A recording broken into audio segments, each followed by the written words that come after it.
سب آئے آپ کی طرف، حتیٰ کہ جو حکومت کے کارندے تھے صرف سالار بن کے آئے تھے، انہوں نے بھی امام حسین کی گفتگو کو جب محسوس کیا وہ بھی آئے، اور پھر یزید نے آپ پہ یلغار کی، چونکہ وہ بہت بڑا خطرہ امام حسین علیہ السلام کو سمجھ رہا تھا، اور اس نے دوسروں کو درس عبرت فراہم کرنا چاہا کہ ہمارے خلاف جو بھی اٹھے گا ہم اس کا یہی حشر کریں گے، اس کے بچوں پہ پانی بند کریں گے، کھانا پینا بند کریں گے۔ میں یہ کہنا چاہتا ہوں کہ یہ بحث بہت دنوں سے گرما گرم ہے۔ ہمارے برادران اہل سنت کہتے ہیں کہ شیعہ ہی حسین کے قاتل تھے، لیکن ہماری طرف سے باقاعدہ یہ نہیں کہا جاتا کہ سنی امام حسین علیہ السلام کے قاتل ہیں۔ یہ بات غلط ہے، چونکہ ظلم کہیں سے بھی سر اٹھا سکتا ہے۔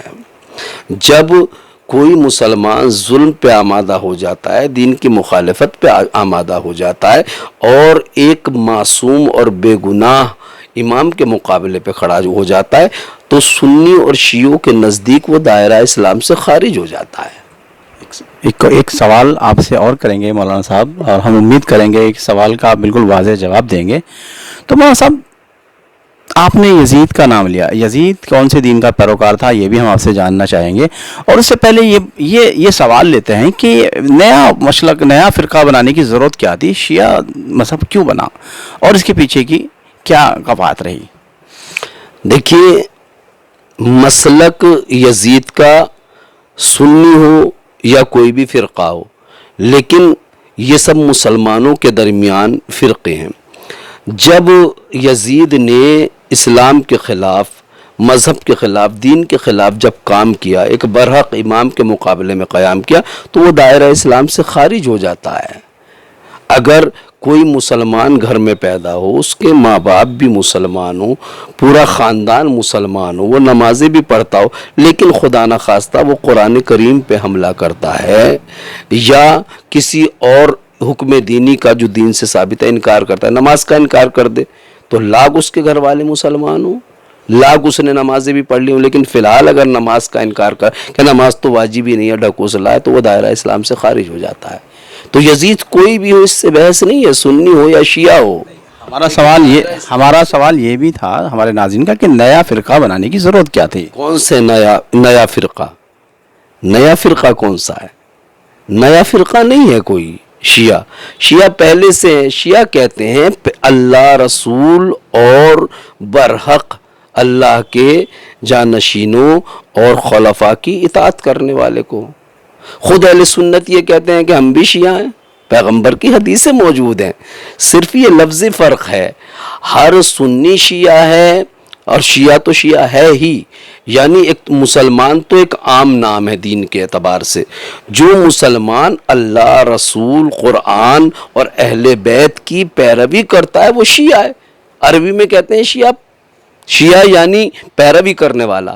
دیکھیے، کربلا میں امام حسین کے شیعہ بھی تھے اور یزید کے شیعہ بھی تھے۔ مولا علی کے دور میں مولا علی کے شیعہ بھی تھے، معاویہ کے شیعہ بھی تھے۔ ان میں دونوں میں کیا فرق ہے؟ جو مولا علی کی پیروی کر رہے ہیں وہ مولا علی کے شیعہ کہلا رہے ہیں، جو معاویہ کی پیروی کر رہے ہیں وہ معاویہ کے شیعہ کہلا رہے ہیں۔ اس میں تو کوئی حرج کی بات نہیں ہے۔ جو بھی جس کی پیروی کرتا ہے وہ اسی کا شیعہ ہوتا ہے۔ شیعہ کوئی ایسا لفظ نہیں ہے۔ حضرت ابراہیم علیہ السلام کو کہا گیا ہے اِنَّ مِن شِیعَتِی ابراہیم۔ ابراہیم حضرت نوح کے شیعوں میں سے تھے، یعنی جو دین حضرت نوح کا تھا وہی دین حضرت ابراہیم کا تھا، اسی دین کی پیروی کرتے تھے۔ تو یہ تفرقہ کیوں؟ تفرقہ تو ہو ہی جاتا ہے۔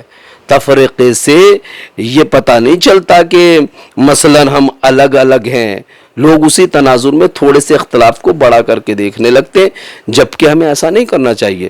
دیکھیے، اختلاف کی جہاں تک بات ہے، اختلاف ایک گھر میں بھی ہو جاتا ہے۔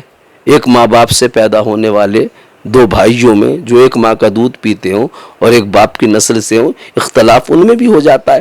اب یہ اپنے سلیقے کی بات ہے کہ اس اختلاف کو اپنے مفادات کی خاطر چاہے ہم بڑا کر دیں یا اس اختلاف کو اسی حد میں رہنے دیں اور ایک دوسرے کے کاندھے سے کاندھا ملا کے چلیں اور دیکھیں کہ وقت کی مصلحت کیا ہے، ہمارا دشمن ہم سے کیسے، ہمارا کس طرح سے مس یوز کرنا چاہتا ہے۔ تو یہ مصلحتیں ہوتی ہیں، فرقے بنے ہیں، دوسرے مذاہب میں بھی فرقے ہیں، لیکن یہ اسلام کی دین نہیں ہے۔ اسلام تو سب کو اللہ، رسول اور اہل بیت کی طرف بلانا چاہتا ہے، یہ اپنے سلیقوں سے فرقے بنائے گئے ہیں۔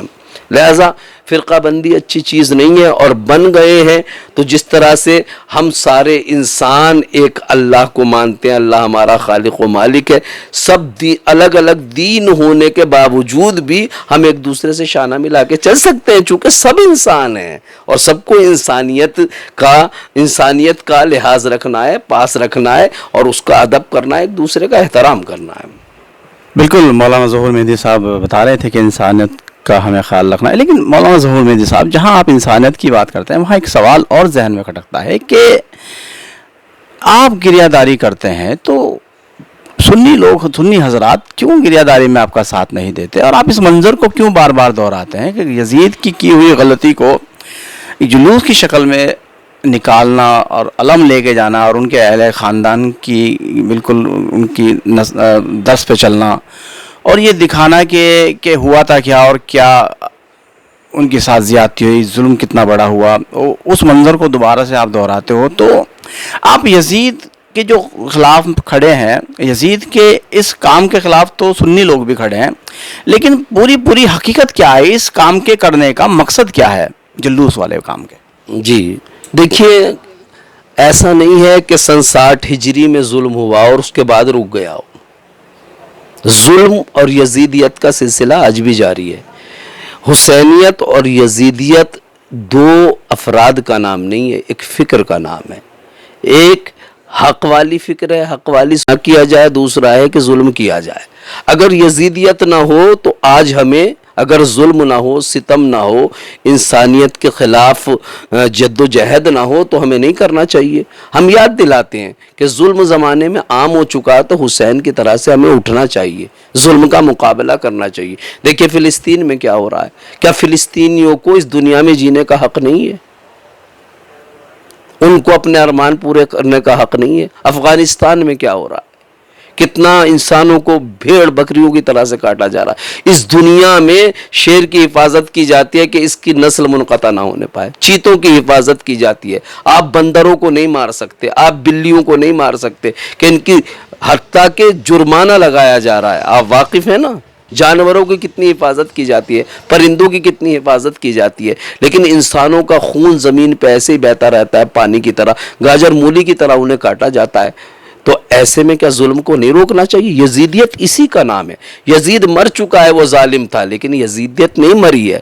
ظلم آج بھی زندہ ہے، فتنہ آج بھی زندہ ہے، انسانیت کو ہلاکت میں آج بھی ڈالا جا رہا ہے۔ حسین علیہ السلام نے ظلم کے خلاف جتنی بڑی آواز بلند کی تھی اور جتنی قربانیاں دی تھی تاکہ اس ظالم کو بے نقاب کر دیا جائے، اتنی بڑی آواز کسی نے آج تک بلند نہیں کی، اتنی بڑی قربانی بھی نہیں دی یزیدیت کو بے نقاب کرنے، ظلم کو بے نقاب کرنے کے سلسلے میں، اور بتایا کہ یزید ظلم کرتے کرتے کس حد تک جا سکتا ہے، کہ چھوٹے چھوٹے بچوں پہ رحم نہیں کیا اس نے، عورتوں پہ رحم نہیں کیا اس نے۔ امام حسین علیہ السلام کا یعنی جنازہ بھی اس نے دفنانے سے اور کسی کو دفن کرنے سے انکار کر دیا۔ کس حد تک ظالم ظلم کرتے کرتے آگے بڑھ سکے، اس میں پوری انسانیت کا نقصان تھا۔ حسین نے ظالم سے ٹکر لے کے بتایا اگر ظلم کو نہ روکا جائے تو ظلم کس حد تک بڑھ جاتا ہے۔ ہم یہ بتانا چاہتے ہیں کہ آج بھی ظلم باقی ہے، تو حسین کی طرح سے جب تک نہیں اٹھو گے جب تک ظلم کم نہیں ہوگا۔ لہٰذا عزاداری ضروری ہے، یاد مظلوم کربلا ضروری ہے۔ محرم آتا ہے تو یہ سبق دہرایا جائے گا، چونکہ اس میں انسانیت کی نجات پوشیدہ ہے۔ اگر یہ سلسلہ ظلم و ستم کا رک جائے تو ہم ظلم کا نام بھی نہیں لیں گے۔ کربلا ظلم کے خلاف ایک بڑی آواز ہے جس سے لوگ متاثر ہوتے ہیں، عیسائی متاثر ہیں، یہودی متاثر ہیں، سکھ متاثر ہیں۔ کون نہیں جو امام حسین علیہ السلام کو سلام عقیدت پیش نہ کرتا ہو؟ سب جگہ ہے۔ آپ دیکھیے آج کیا اتنا جب کہ ہم بتاتے ہیں امام مظلوم نے اتنی بڑی قربانی دی ہے محرم ظالم کے خلاف، تب یہ ہے کہ مسلمانوں کا خون، انسانوں کا خون یمن میں، بحرین میں، افغانستان میں، پاکستان میں ہر جگہ بہایا جا رہا ہے۔ تو کیا اس کے خلاف آواز نہیں اٹھنا؟ اسی کے خلاف آواز بلند کرنے کا نام محرم ہے، اسی کے خلاف آواز بلند کرنے کا نام عزاداری ہے۔ ہم جلوس اسی لیے نکالتے ہیں۔